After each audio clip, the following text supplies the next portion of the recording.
오늘 우리에게 주시는 하나님의 말씀은 마태복음 15장 1절에서 11절입니다. 마태복음 15장 1절에서 11절입니다. 봉독하겠습니다. 그때 바리새인들과 서기관들이 예루살렘으로부터 예수께 나와 이르되 당신의 제자들이 어찌하여 장로들의 전통을 범하나이까? 떡 먹을 때 손을 씻지 아니하나이다. 대답하여 이르시되 너희는 어찌하여 너희의 전통으로 하나님의 계명을 범하느냐?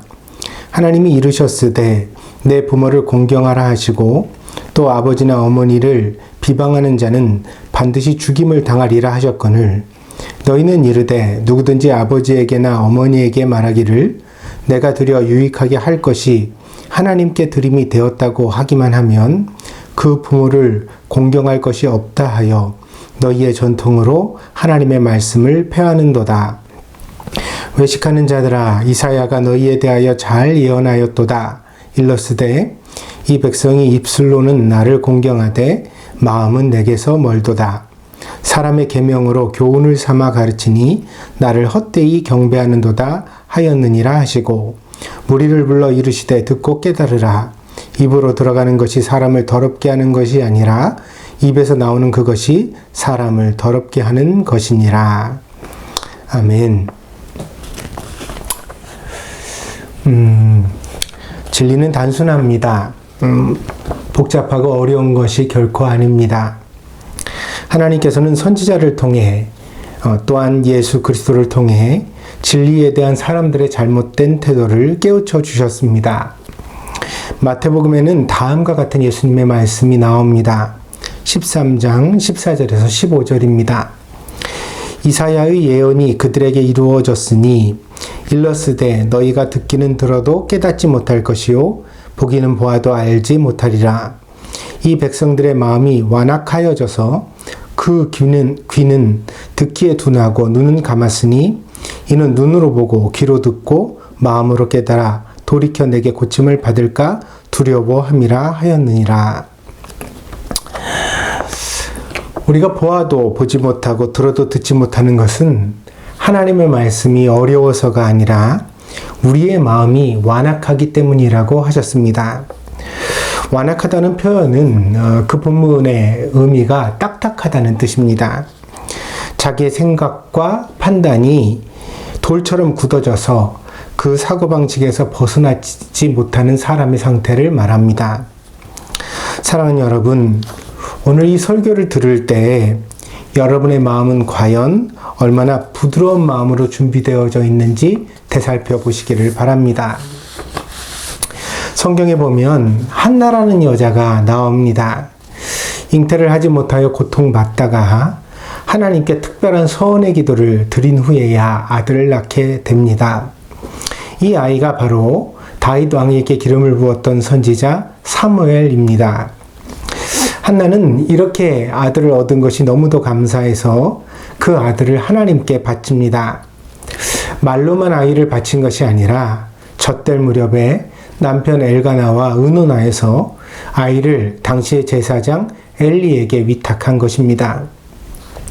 그래서 어린 아이 사무엘이 제사장 엘리의 집에서 하나님을 섬기는 법을 배우면서 그렇게 자라게 되었는데 하나님께서는 이 어린아이 사무엘을 무척이나 사랑하셨습니다.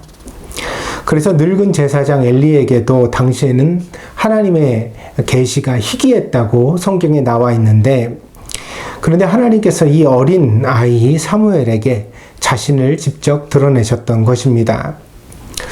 모두가 잠든 한밤중에 아이 사무엘은 자신의 이름을 부르는 누군가의 음성을 들었습니다. 처음에는 제사장 엘리가 자기를 부른 것으로 생각하고 그를 찾아갔습니다. 이 일이 반복되자 엘리는 하나님께서 사무엘을 부르신다는 사실을 깨닫게 되었습니다. 그래서 사무엘에게 가르침을 주어 하나님의 음성이 들릴 때에 어떻게 반응해야 하는지 바른 태도를 가르치게 됩니다. 사무엘상 3장 9절의 말씀입니다.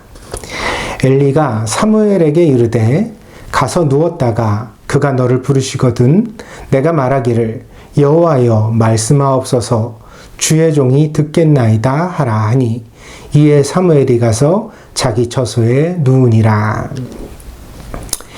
엘리 제사장의 가르침은 사무엘에게만 필요한 것이 아닙니다. 하나님의 음성을 듣고자 하는 모든 신자에게 반드시 필요한 것입니다. 말씀하옵소서 주의 종이 듣겠나이다.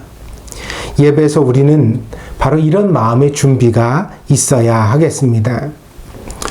우리는 평소에 얼마나 들을 마음이 없이 세상을 살아가고 있습니까? 다른 사람의 의견을 듣기보다는 내 생각과 판단에 가득 차서 그래서 내 뜻대로만 살아가고 있지 않습니까? 나만 옳다는 생각, 내가 제일 잘 안다는 확신이 삶의 방식이 되어버린 현대인들에게는 그 마음이 완악하지 않을 수가 없습니다. 때문에 들어도 들리지 않고 보아도 보이지 않는 상태에 빠집니다. 그것은 육신의 귀가 고장났기 때문이 아니라 바로 마음이 고장났기 때문입니다. 마음이 내 중심이 되어버렸기 때문에 내가 듣고 싶은 것만 골라서 듣고 또 내가 듣기 싫은 것은 늘 무시하거나 혹은 공격하면서 살아가고 있는 것입니다. 결국 완악한 마음, 이 딱딱한 마음은 자기 자신을 하나님으로부터 멀어지게 만들거나 혹은 심지어 자기 자신을 하나님처럼 되게 만듭니다. 내가 다 결정하고 판단하고 내 마음대로 하는데 하나님께서 그런 사람의 왕이 어떻게 되실 수가 있겠습니까? 이 완악한 마음을 가지고도 사람들은 예배도 합니다. 기도도 합니다. 성경도 읽습니다. 그러나 마음이 완악하면 이 모든 것은 자기의 확신을 강화시키는 그런 수단이 되어버리고 맙니다. 내가 하나님께 이렇게 신앙생활을 열심히 하고 있으니까 내가 지금 하는 행동들은 모두 다 하나님의 보호와 은총 아래에 있는 것이 당연하다고 생각하게 되는 것입니다. 그러나 이것은 사실이 아닙니다. 하나님이 원하시는 것은 겸손한 마음입니다. 듣고자 하는 태도입니다. 무엇이든지 하나님께서 말씀하시면 그대로 순종하겠다는 그런 각오가 필요한 것입니다. 그런 마음이 있어야 비로소 진리의 말씀이 들리고 하나님의 뜻이 우리에게 보여지는 은혜를 받을 수 있게 되어지는 것입니다. 오늘 우리가 읽은 본문에는 바리새인들과 서기관들이 나옵니다. 모두 성경에 정통하고 종교적 열심이 넘치는 사람들이었습니다. 그러나 불행하게도 이 사람들의 열심은 하나님을 향한 순종으로 이어지지 못했습니다. 만약 그들이 하나님의 뜻을 바르게 깨달았다면 예수님을 공격하는 그런 일에 앞장서지 않았을 것입니다.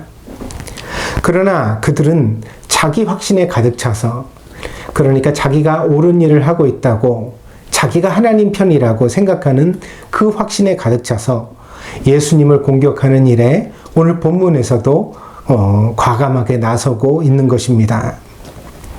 오늘 본문에 나오는 이 바리새인들과 서기관들은 마음이 불편했습니다. 왜냐하면 예수님의 제자들이 손을 씻지 않고 음식을 먹었기 때문입니다. 이것은 단순한 청결의 차원이 아니라 정결법이라고 불려지던 당시 유대인들의 율법을 바로 예수님의 제자들이 지키지 않은 것입니다. 그래서 오늘 본문에는 예수님께서 이것을 장로들의 유전이라고 말하지요. 그러니까 밥 먹을 때는 꼭 손을 씻어야 된다. 이렇게 모세율법에 규정된 것은 아닙니다. 그러나 그 율법을 적용해가는 과정 속에 장로들이 율법과 대등한 그런 권위를 가지는 가르침으로서 이 정결법의 여러 가지 규례들을 만들게 되어진 것이죠. 근데 이것을 이제 그 예수님의 제자들이 지키지 않은 것입니다. 바리새인들과 서기관들을 더 불쾌하게 만든 것은 랍비라고 불리는 예수님이 이런 제자들의 행동을 보면서도 전혀 책망하거나 제재하지 않은 것입니다. 이 랍비는 선생이라는 뜻이거든요. 그러니까 예수님께서 제자들의 선생으로서 마땅히 율법에 대하여 가르쳤어야 하는데 율법을 어기는 것을 보면서도 예수님이 아무런 말씀을 하지 않았다는 것, 이것이 이제 율법주의자들이었던 바리새인들과 서기관들을 더 불쾌하고 화나게 만들었던 것입니다. 코로나19의 상황을 통해 어느 때보다 개인의 위생과 청결이 강조되는 요즘입니다. 음식을 먹기 전에 손을 씻는 일은 대단히 필요한 일입니다.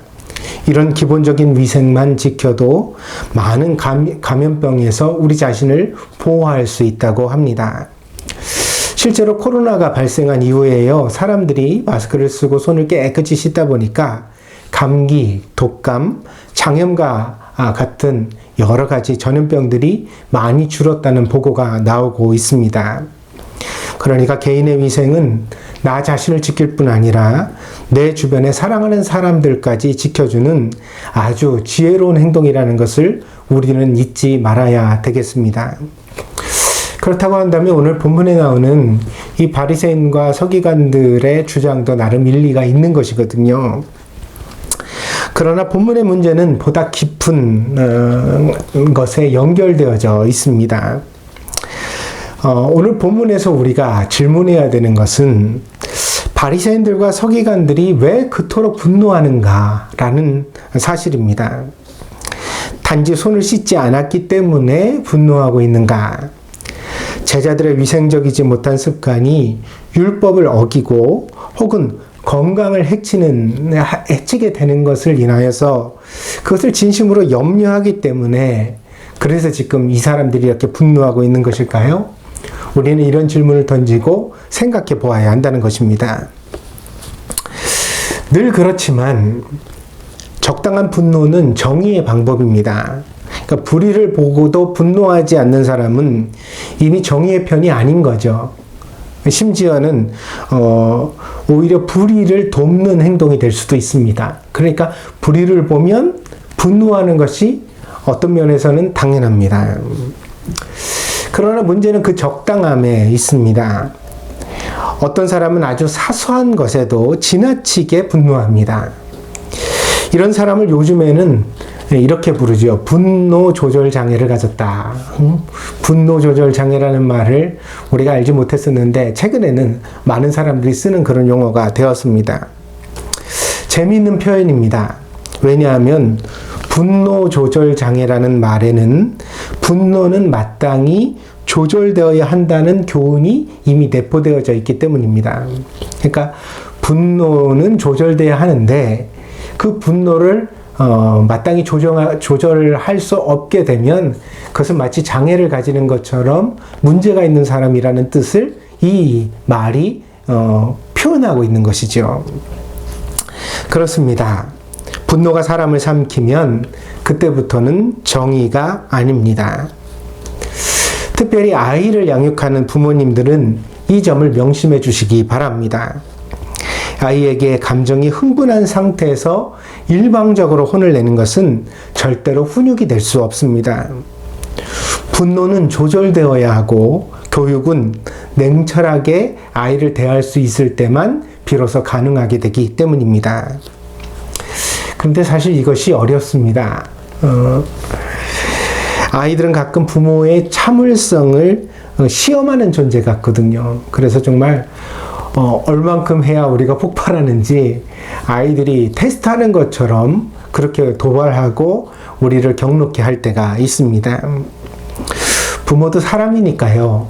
약도 오르고 때로는 불쾌해지기도 하고 심지어는 자기 자식이지만 미워하는 마음이 생겨나기도 합니다. 그럴 때 이때는 부모가 자식을 교육하기 전에 잠시 침묵과 기다림의 시간을 가지는 것이 좋습니다. 그래서 이럴 때는 아이를 딱 붙잡고요. 그리고 눈을 마주치고 그 아이의 눈을 바라보면서 아무 말도 하지 마시고, 왜냐면 말이 나가기 시작하면 거기 감정이 실리니까요. 그러니까 내가 지금 흥분했다, 분노가 마음속에 막 끌어오른다 싶으면 일단 그것이 조절될 수 있을 때까지 시간을 보시는 게 좋습니다. 그래서 아이의 눈을 바라보면서 속으로 혼자 기도를 하세요. 이 아이를 사랑할 수 있는 마음을 내게 주시고 잘 잘 양육할 수 있도록 지혜를 달라고 하나님께 기도를 하십시오. 그러면 끓어오르는 감정을 가라앉히고 아이에게 지혜롭게 부모답게 잘 대처할 수 있을 것이라고 생각합니다. 오늘 본문에 나오는 바리새인들과 서기관들의 지나친 분노는 사실 제자들을 향한 것이 아니라 예수님을 향한 것이었습니다. 그것이 이제 성경의 이후의 여러 가지 내용을 통해서도 증명되어집니다. 그 분노의 실체는 예수님께서 그들의 허영과 외식을 책망하시고 사람들 앞에서 공개적으로 회개를 요구하셨기 때문에 생겨난 적대감이었습니다. 한마디로 예수님의 말씀에 마음이 상하고 자존심이 뭉개졌던 것입니다. 이들은 예수님을 향한 적대심을 정의로 혹은 율법으로 포장하려고 했습니다. 예수님과 제자들이 율법을 지키지 않기 때문에 자신들이 화가 났다고, 그래서 자신들이 화내는 것은 하나님의 편인 것이라고 그렇게 설명하고자 했던 것입니다. 그러나 과연 그럴까요? 이어지는 예수님의 대화를 통하여서 그들이 숨기고 있는 진면목, 실체가 드러나게 되어집니다. 바리새인들과 서기관들이 정말로 하나님의 율법을 그토록 사랑하는 사람들이었는지 예수님은 이후의 대화를 통하여 이렇게 말씀하십니다. 15장 13절입니다. 대답하여 이르시되 너희는 어찌하여 너희의 전통으로 하나님의 계명을 범하느냐? 하나님이 이르셨으되 내 부모를 공경하라 하시고 또 아버지나 어머니를 비방하는 자는 반드시 죽임을 당하리라 하셨거늘 너희는 이르되 누구든지 아버지에게나 어머니에게 말하기를 내가 드려 유익하게 할 것이 하나님께 드림이 되었다고 하기만 하면 그 부모를 공경할 것이 없다 하여 너희의 전통으로 하나님의 말씀을 폐하는도다. 부모를 공경하라는 것은 우리가 잘 알듯이 십계명에도 나오는 계명이잖아요. 그래서 땅에서 지켜야 할 모든 계명 중에 부모를 공경하라는 것이 으뜸이 되어지는 그런 계명입니다. 그런데 이 계명을 소위 말해서 하나님께 드렸다, 연보를 바쳤다 하기만 하면 부모에게 공경할 것은 드리지 않아도 면제되어진다, 이렇게 가르쳤다는 것입니다. 저는 이 말씀이 지금도 살아있다고 생각합니다. 교회에 열심을 가지고 11조와 각종 헌금을 바치는 분들 중에서 자기 부모님을 향한 자식의 의무는 슬그머니 생략하고 살아가는 사람들이 적지 않다는 것을 알고 있기 때문입니다. 신자에게 교회를 향한 연보의 의무만 있을까요?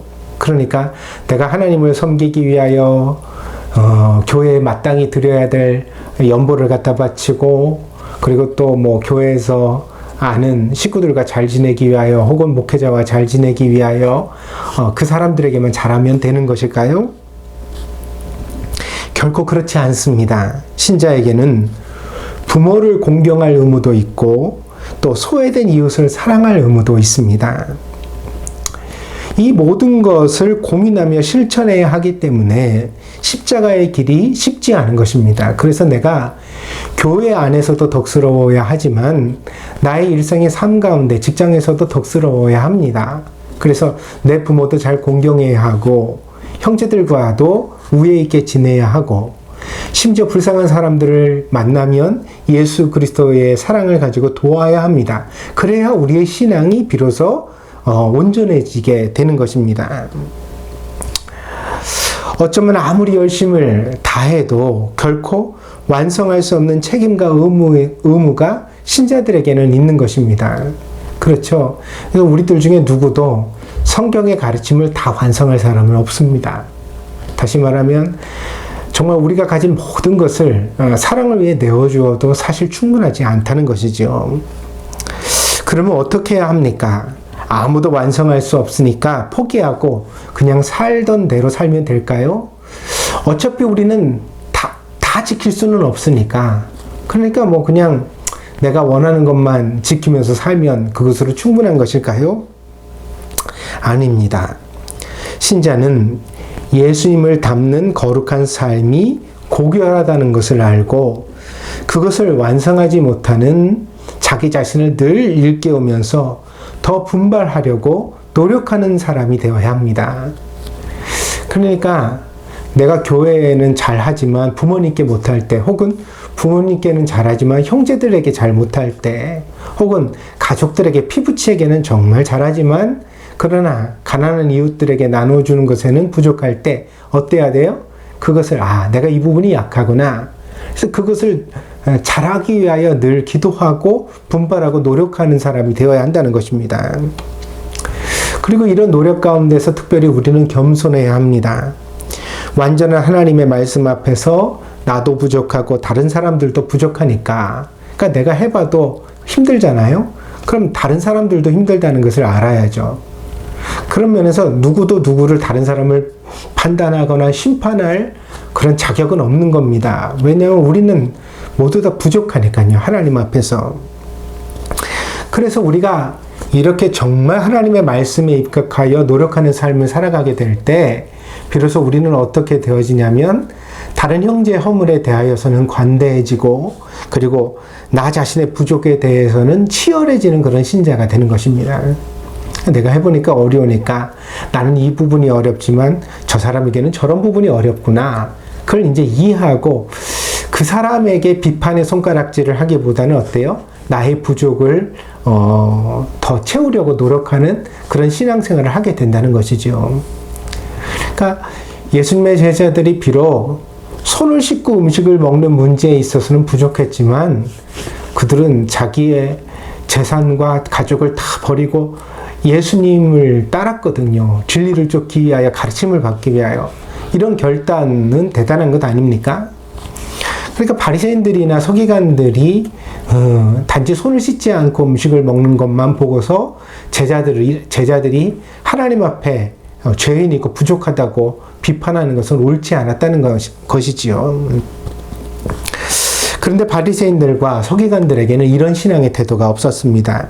그들은 자신들이 지키는 계명을 지키지 못하는 사람들을 정죄했습니다. 반대로 자신들이 지키지 못하는 계명은 슬그머니 생략하거나 무시하고 살았습니다.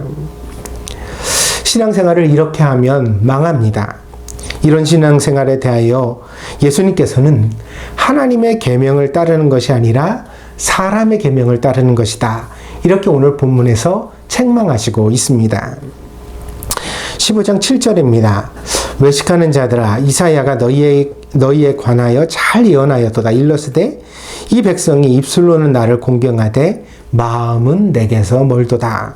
사람의 계명으로 교훈을 삼아 가르치니 나를 헛되이 경배하는도다 하였느니라 하시고, 제가 몇 주 전에 말씀을 전하면서 세상에서 가장 먼 거리가 어디에서 어디까지인 줄 아느냐, 그렇게 질문을 드렸지요. 그 대답은 사람의 머리에서 가슴까지의 거리였습니다. 왜냐하면 머리로 아는 것과 가슴으로 믿는 것 사이에 아주 먼 거리가 놓여 있기 때문이라고 그렇게 설명을 드렸습니다. 그런데 오늘 본문에서 예수님도 비슷한 맥락의 이야기를 하십니다. 예수님 오늘 본문에서 뭐라 그러시죠? 이 백성이 입술로는 나를 공경하되 마음은 내게서 멀도다. 한마디로, 야, 너희들 좀 말하는 대로 살면 좋겠다. 기도는 유창하게 잘하면서 그 마음은 전혀 그렇지 못한 생각과 태도로 살아가고 있구나. 그렇게 말씀하시는 것입니다. 남들에게 말할 때에는 잘도 은혜로운 말을 하더니 정작 너의 마음에는 전혀 은혜가 없구나. 예수님께서 이 바리새인들과 서기관들을 보시면서 그렇게 한탄하신 것입니다. 사랑하는 여러분, 이것이 과연 바리새인들과 서기관들만 들을 말씀일까요? 여러분의 마음에는 하나님의 은혜가 있습니까? 하나님의 계명을 진심으로 사랑하고 나의 호불호를 떠나서 그것과 상관없이 하나님의 말씀을 온전히 지키려는 그런 결심이 있습니까? 남을 함부로 비판하지 않으며 내가 감당해야만 하는 신앙의 의무를 외면하지 않고 충실하게 이행하려고 하는 태도가 우리에게는 있습니까? 기도는 우리의 마음을 정화시켜 줍니다. 그러나 기도만 계속하면 오히려 독선과 아집에 사로잡힐 위험도 있습니다. 저는 평생 신앙생활을 하면서 실제로 이런 분들을 많이 만나보았습니다. 기도만 열심히 해서 오히려 자기의 아집과 독선에 가득 차 있는 그런 사람들을 때로는 볼 수가 있었습니다. 그래서 기도하면 반드시 그 기도대로 실천하는 것이 뒤따라야 합니다. 삶이 따르지 않는 신앙생활은 우리의 마음을 병들게 만들어버리기 때문입니다. 제가 좋아하는 기독교 작가 중에 필립 얀시라는 분이 있습니다. 이분의 책 중에 아주 인상적인 제목의 책이 많은데요. 그 중 하나가 내 안에 하나님이 없다라는 책입니다. 이 책은요, 저자가 제자훈련, 리더십, 부흥과 발전, 프로그램, 성교와 같은 주제에 정신없이 살다가, 이거 다 뭐죠? 교회 안의 프로그램이고 교회 안에 아주 중요한 주제들이거든요. 이것들을 위하여서 자기가 글도 쓰고 강연도 하고 혹은 사람들한테 설교도 하고 또 목회자이기도 했으니까요. 그렇게 정신없이 살다가 정작 하나님과의 진정성 있는 관계를 잃어버린 신앙생활을 하고 있는 자기 자신을 발견하게 되는, 그래서 교회 안의 일로 바쁜데 정작 하나님과는 너무나 소홀해진 관계를 가지게 되는 그런 자기의 내면의 발견을 용감한 고백으로 담아낸 책입니다. 작가의 문제의식도 뚜렷하고 이 글을 읽을 때 저도 대단히 많이 공감이 되었습니다. 그렇구나. 정말 내가 교회 안에 여러 가지 문제로 골몰하고 있는데 정작 내 안에 하나님이 안 계신 것은 아닐까, 그런 생각을 했습니다. 이 책의 한 부분을 여러분들에게 읽어드리겠습니다. 나는 내면의 평안과 평온함에 대한 아름다운 글들을 쓸 수 있다. 하지만 컴퓨터 에러 때문에 그 글들이 날아가면 나의 내적 평안과 평온함은 컴퓨터 모니터상의 전자들보다 훨씬 빠른 속도로 사라져 버린다. 제가 이 책을 읽으면서 정말 공감했거든요. 왜냐면 설교를 쓰다가 예전에 그런 경험이 있는데 막 거의 다 완성을 했습니다. 정말 마음에 있는 언어들을 써가지고 했는데 옛날 컴퓨터는 에러가 많이 났잖아요. 지금 이제 요즘은 그런 경우가 드뭅니다만 윈도우즈에서 블루 스크린을 보는 것이 아주 흔하던 시절도 있었습니다.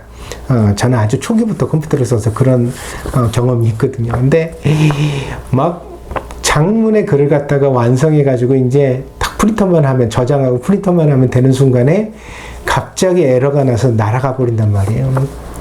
그러면 어때요? 온갖 거룩한 말로 설교를 쓰다가 막 거기에 하나님의 은혜, 막 사랑, 용서, 관용, 오래 참음에 대하여 막 장황한 이야기를 하다가 갑자기 띵! 그러면서 그게 날아가 버리면 어떠냐면 나도 모르게 욕이 나와요.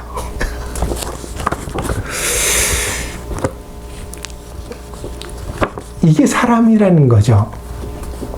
그리고 우리가 사실 평안이니 거룩이니 이런 말을 하는 것이 얼마나 허황된 것인가. 우리 안에 사실 그것은 우리의 언어가 아닌 거예요. 우리가 그것을 추구한다는 것뿐이지, 그렇게 되기를 바란다는 것일 뿐이지, 사실 우리 안에 그것이 이루어진 사람은 그리 없거든요. 작가는 책에서 그렇게 계속 이야기해 나갑니다. 어떻게 그럴 수 있나? 어떻게 음식을 먹기 전에 잠시 멈추고 드리는 감사 기도가 이 음식 주셔서 감사합니다 아멘? 소금 좀 건네주시겠어요? 이것도 식기도가 너무 간단한 맥락으로 정형화된 거잖아요. 이 음식 주셔서 감사합니다 아멘. 이게 다예요. 그 다음에 눈을 뜨면서 바로 직선 소금 좀 건네주시겠어요? 그러니까 이미 기도를 할 때 소금 달래야 되겠다는 그런 생각이 가득 차 있는 거죠. 근데 형식적으로 이 음식 주셔서 감사합니다, 이렇게 그런 기도를 드리면서 우리가 음식을 먹고 있고, 이것을 우리가 신앙생활이라고 착각하고 있는 것은 아닌가. 이런 기도를 하기 때문에 내가 그리스도인이라고 스스로 위안받고 있는 것은 아닌가. 차가 고장이 났다면 나의 두뇌는 하나님에 대한 생각은 가장자리로 밀어내고 오로지 그 문제만을 생각한다. 물론 나도 거의 매일 하나님을 위해 시간을 낸다. 하지만 그 시간은 업무 목록 가운데 한 가지 항목으로 변할 때가 많고 그나마 원고 마감일이 닥치면 무지 짧게 줄어들고 만다. 약속 잡히고 일정 생기면 기도는 어때요? 항상 생략할 수 있는, 건너뛸 수 있는, 미루어버릴 수 있는. 참 다른 지역을 여행하느라 정신적인 일과를 유지하지 못할 때는 식사 전에 서둘러 드리는 기도 시간을 제외하면 하루 종일 하나님에 대한 생각을 전혀 하지 않는다. 이분이 기독교의 미국에서 가장 유명한 기독교 작가이기도 하고요, 또 목회자이기도 합니다. 근데 이렇게 고백하고 있는 거죠. 내가 살아가기 위해 얼마나 바쁜가, 그리고 그 바쁜 일정 속에서 실제로 하나님과 연관된 많은 일들을 행하고 글도 쓰고 뭐 이렇게 사람들한테 강연도 하고 하지만 정작 하나님에 대하여 한 번도 생각해 보지 않고 살아가고 있다는 고백을 우리들 앞에서 하고 있는 것입니다. 그러면서 이렇게 말합니다. 우주의 본질과 내 삶의 중심점을 잃어버린 것인가? 그렇다. 본인이 묻고 본인이 대답합니다. 그렇습니다. 우주의 중심점이 누구세요? 내가 아니라 하나님이시죠. 근데 그분을 내가 잃어버린 채 살아가고 있다는 것입니다. 그래서 이러한 현실에 대한 자성과 인식이 이 책을 만들었습니다. 아, 내 안에 하나님이 없다. 우리는 어떻습니까? 우리도 식사 기도는 점점 짧아지고 형식화되고 있지는 않습니까?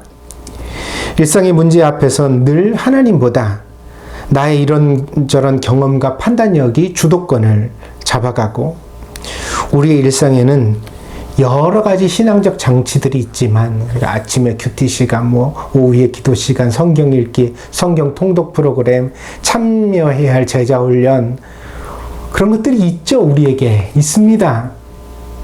그러나 정작 우리가 진심을 다해 하나님을 생각하고 하나님의 마음을 가지려고 느끼려고 하고 그분에게 정말 우리의 사랑과 관심을 드리는 그런 삶을 살아가고 있을까? 이런 것을 잃어버리고 나면 우리의 신앙생활은 그야말로 아무런 감동이 없는 껍데기가 되고 마는 것입니다. 기도를 했다는 것이 중요한 것이 아니라 우리 마음이 하나님과 연결되는 것이 중요합니다. 성경을 읽었다는 것이 중요한 것이 아니라 우리 마음이 그 말씀을 통해 하나님 아버지의 마음을 우리 안에 가지고 경험하는 것이 중요합니다. 오늘 이 시간의 예배가 또 하나의 형식이 되지 않기를 바랍니다. 여러분의 마음을 놓고 하시는 예수님의 음성을 듣고 마음의 문을 활짝 열어서 예수님과 만나고 대화하고 포옹하고 그분을 느끼고 사랑하는 예배가 될 수 있기를 간절히 바랍니다. 우리는 본문을 읽으면서 바리새인과 서기관들을 비판만 할 것이 아니라 우리 자신도 이런 신앙생활을 하고 있는 것은 아닐까 경계받아야 하겠습니다. 우리 마음에 하나님이 없는 사람이 되지 말아야 하겠습니다.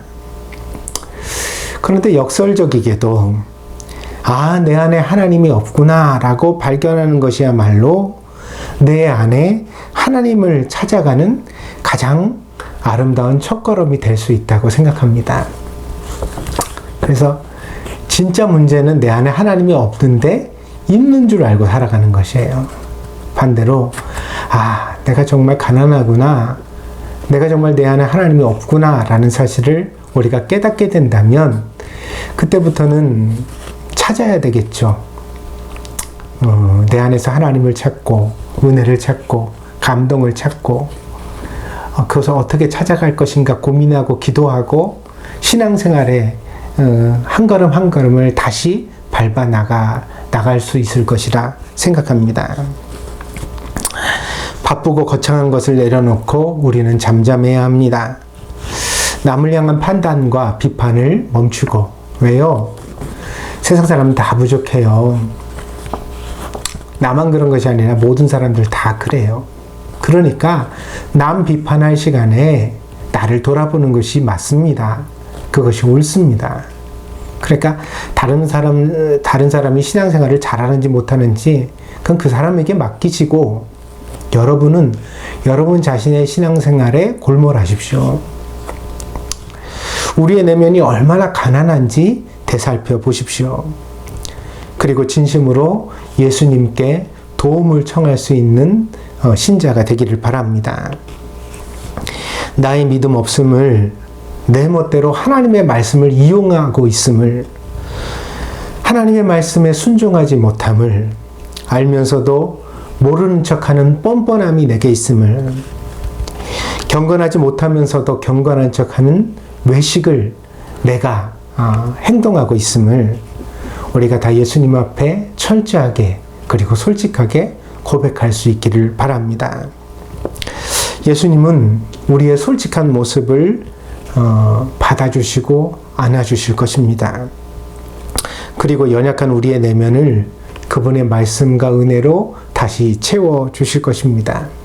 그래서 우리가 정말 하나님과의 관계를 바로 찾아갈 때, 그러니까 성경을 아는 사람이 아니라 성경을 정말 믿고 행하는 사람이 될 때, 그 성경에 나의 인생을 걸고 정말 전심을 다해서 그를 지켜보려고 노력하는 그런 사람이 되어질 때, 그럴 때 우리의 신앙생활은 달라질 것이며 우리는 비로소 예수 그리스도의 제자가 되게 될 것입니다. 이 소망을 가지고 주님 앞에 예배하는 오늘 이 예배 시간이, 그리고 이번 한 주간이 꼭 되시기를 예수 그리스도의 이름으로 축복드립니다. 기도하겠습니다. 복되신 주님, 우리는 얼마나 많은 것을 신앙의 이름으로 행하고 있습니까? 그러나 정작 그 많은 행위들 중에 우리가 진심을 다하고 있고 또한 하나님의 음성을 겸손하게 정말 잘 듣고 있는 그런 시간이 얼마나 있는지 오늘 이 예배를 통하여 우리 자신을 되돌아보게 하심을 감사를 드립니다. 어린 사무엘이 하나님의 음성을 처음 들었을 때 무릎을 꿇고 단정히 앉아 그렇게 대답했습니다. 말씀하옵소서, 주의 종이 듣겠나이다.